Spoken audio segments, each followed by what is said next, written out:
笑一下，笑一下。地博啊。饲主忙着替毛孩精心打扮，希望在走秀活動中脫穎而出。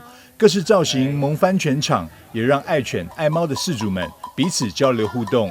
主辦單位希望透過毛孩同樂會，推廣飼主責任及認養代替購買的理念，希望提升民眾動物保護意識。未来我們的活動就是吃小吃、做公益，順便也可以來摸彩。也很感謝我們今天邀約了很多的寵物，還有寵物雞，來幫我們走秀，跟我們主人一起來走秀。雖然是獎金就是很微薄，但是我覺得很熱烈啦。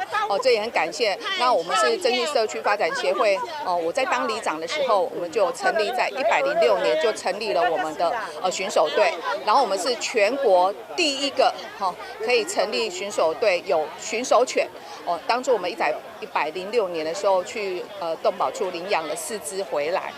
活動現場設有藝文、美食及政令宣導攤位，讓民眾逛市集、品嘗美食，同時獲得實用資訊。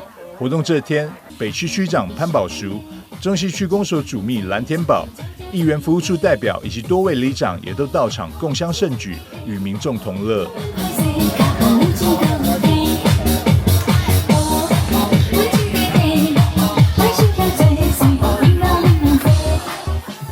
今天的一個友善寵物的一個宣導活動，來呼籲我們所有的市民愛寵物就要照顧它，然後有需要的時候我們就是去認養，不要去取代購買。那也透過今天的活動，讓大家知道說，其實養寵物其實也是一件非常有符合公益的活動。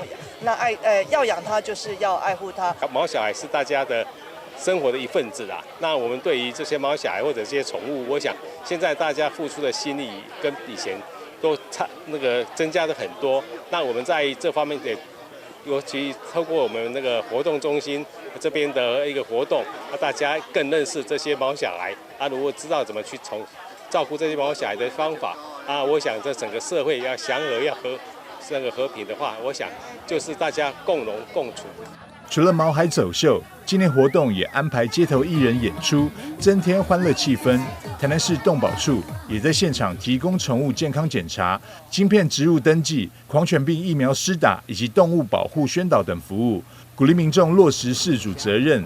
童曉雲希望透過寓教於樂的活動，讓更多民眾建立正確飼養觀念，同時打造友善動物城市，以實際行動支持認養代替購買、終身不棄養的觀念。台南新聞張偉忠採訪報道。